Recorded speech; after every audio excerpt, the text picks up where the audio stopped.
Everyone, Ollie here, and this is the 23rd edition of Olly Ranks, where I will be ranking season 23 of classic Doctor Who. And season 23 is collectively known as The Trial of a Time Lord.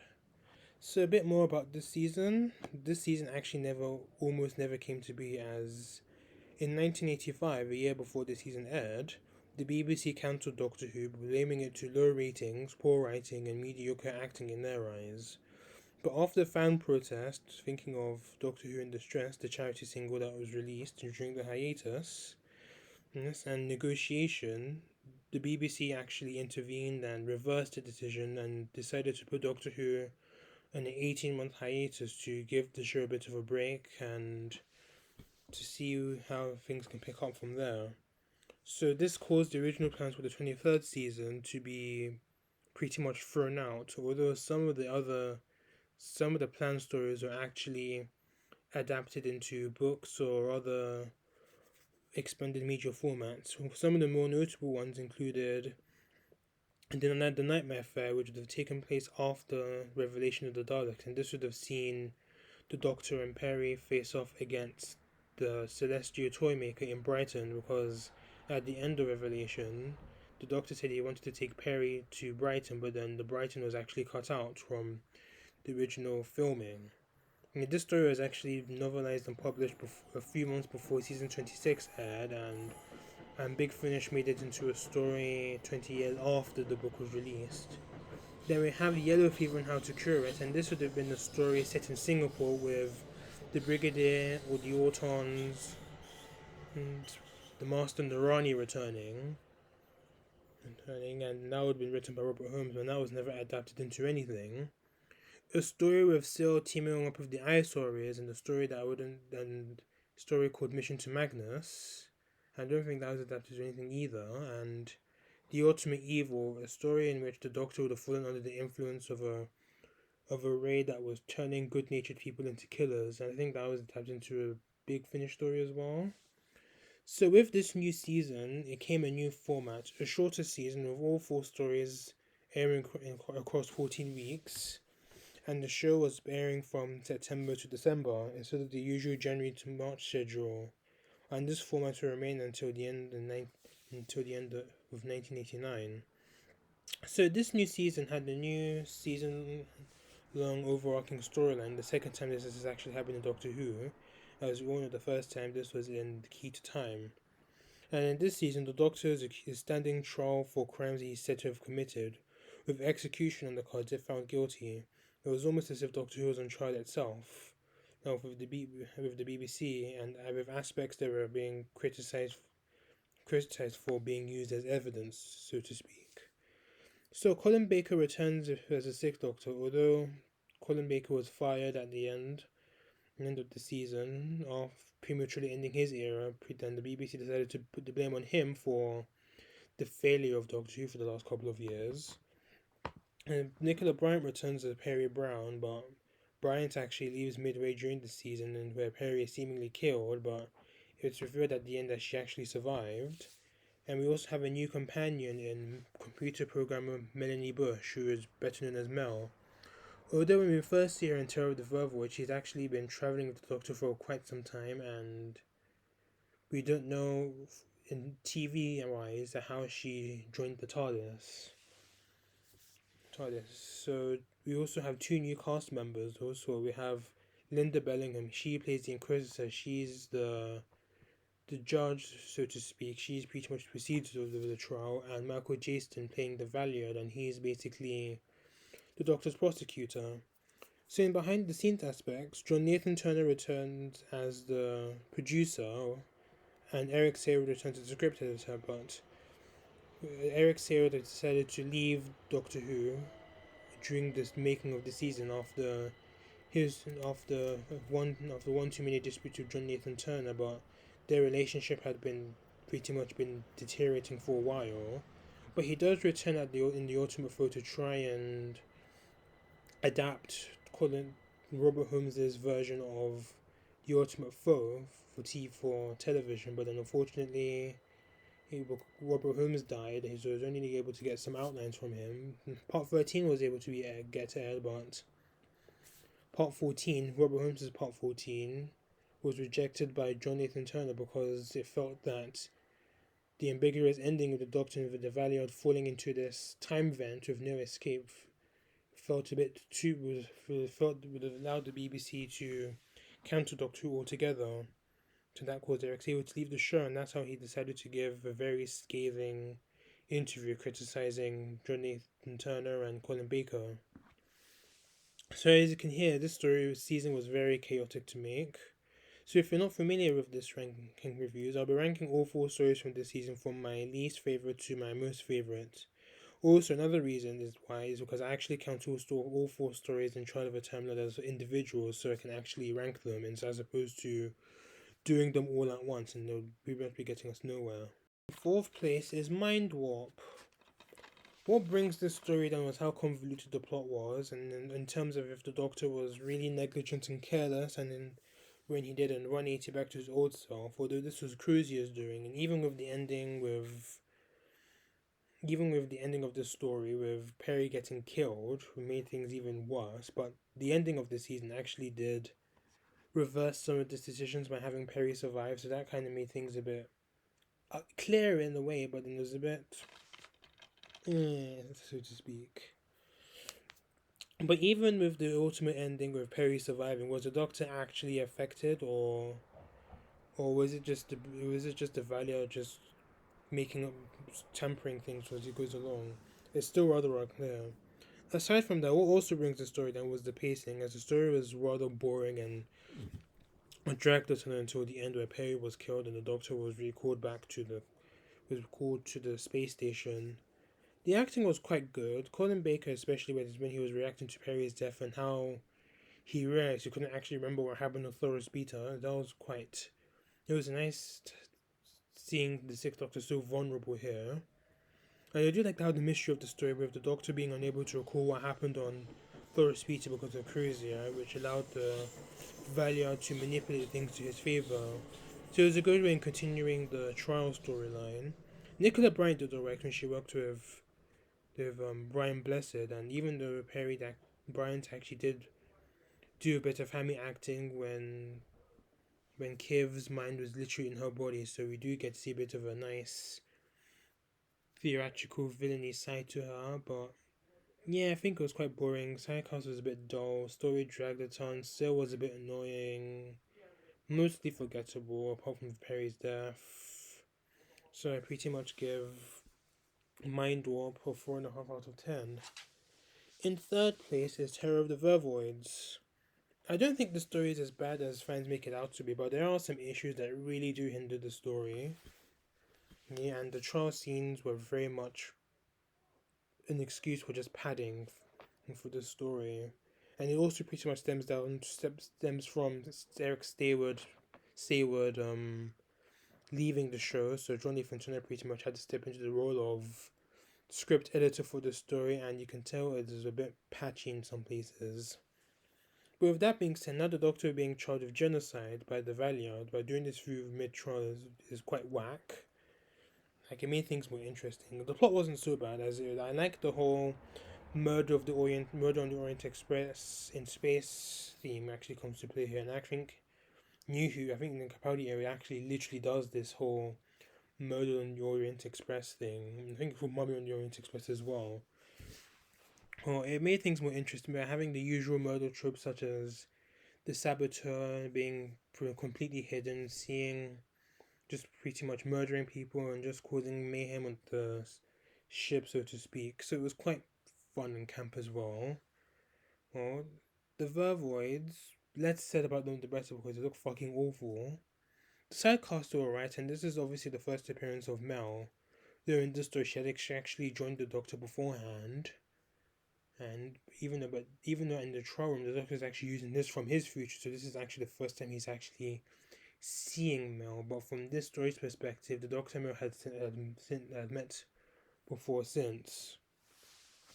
And so it's a very unique way to introduce a companion, but other than that, I just think that the story was just a bit, once again, it was a bit dull, and the Vervoids were quite terrible looking, and there were just a lot of missed opportunities everywhere, including the character that was pretty much infected by the Vervoid.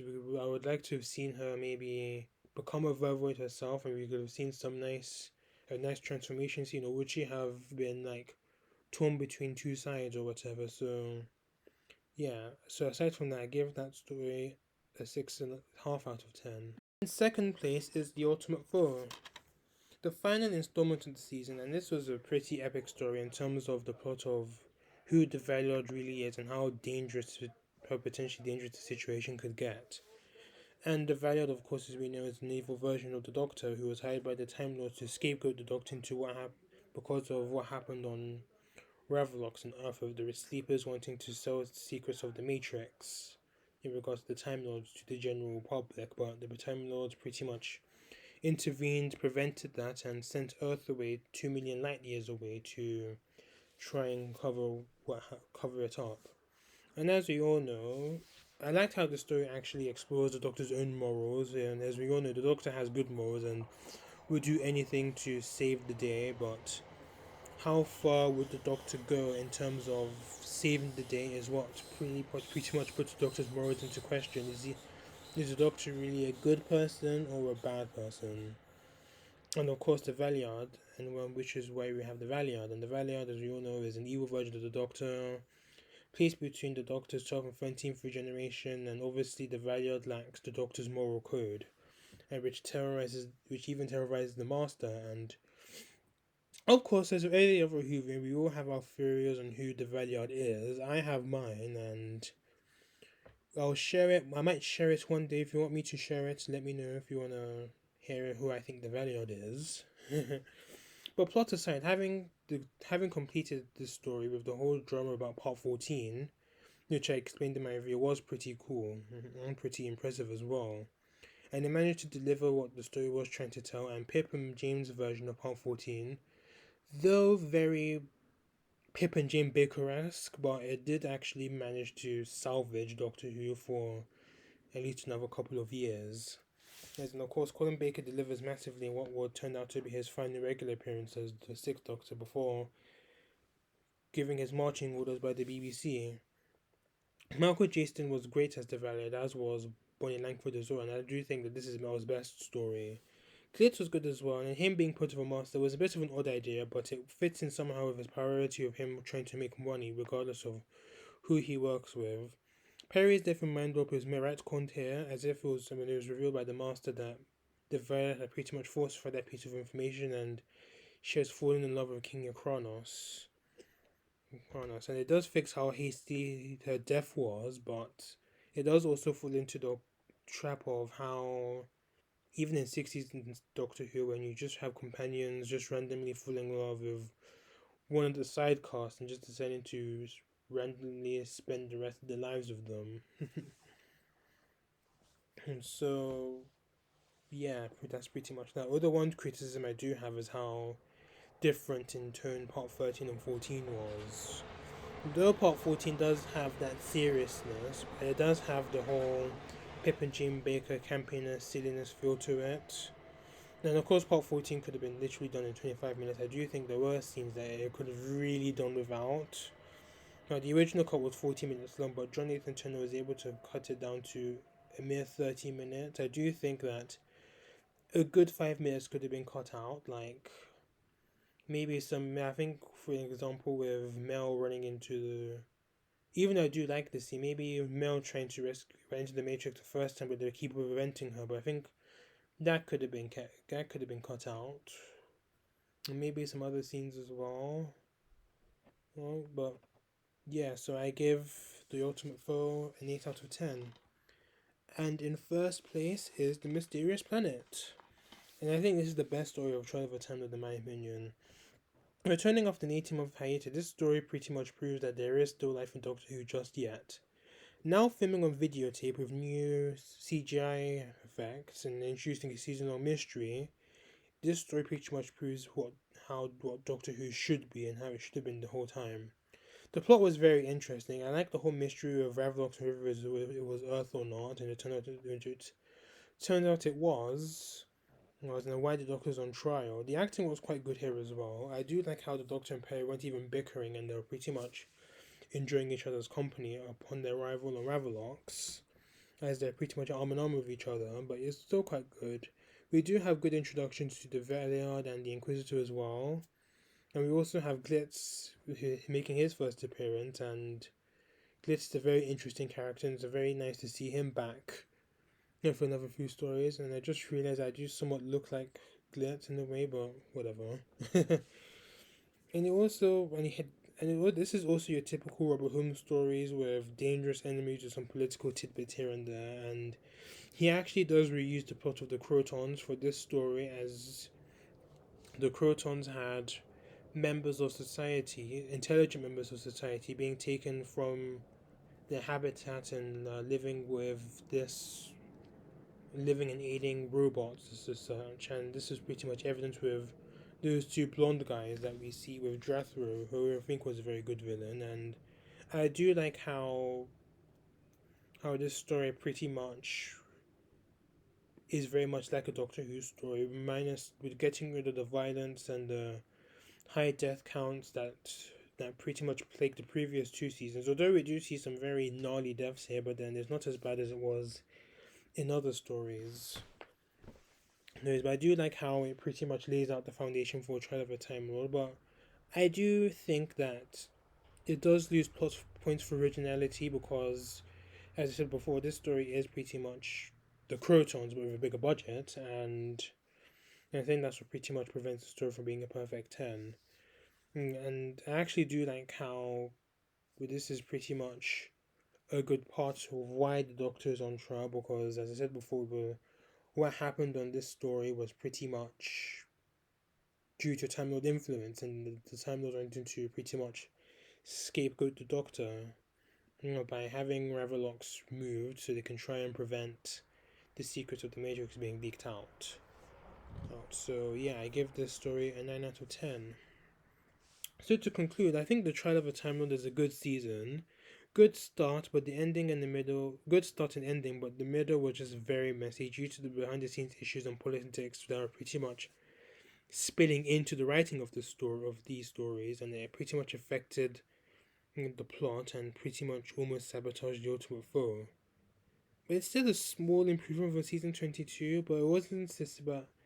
John Nathan Turner was pretty much taking note of what the complaints, but then it was pretty much as if he does the opposite. I think it's another issue I realized with John Nathan Turner. What he is criticized for, he pretty much does the opposite of that, and it just pretty much ruins things, so to speak. As you all know, Doctor Who was pretty much criticized for being violent, and then obviously John Nathan Turner is trying to reverse some of the aspects into it and just make things not necessarily messy, but then does leave a bit of a sour taste and does feel quite hasty as well, as an example of Perry's death. Now, if he reversed it to try and make sure the Doctor is like not necessarily violent anymore, and people are just randomly dying, so to speak. But Nicola Brand didn't really like that. I liked it, but looking back at it, it does feel very hasty, so to speak.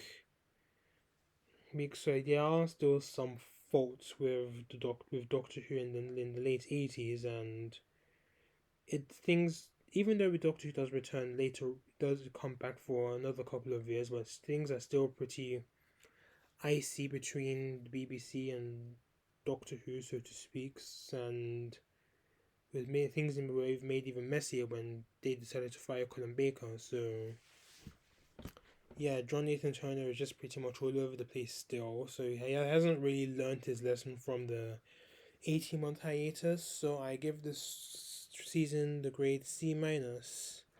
So, that wraps up the Colin Baker era. I'll be back with season 24, the first season of Sylvester McCoy as the 7th Doctor, and of course, who is the final Doctor of the classic series.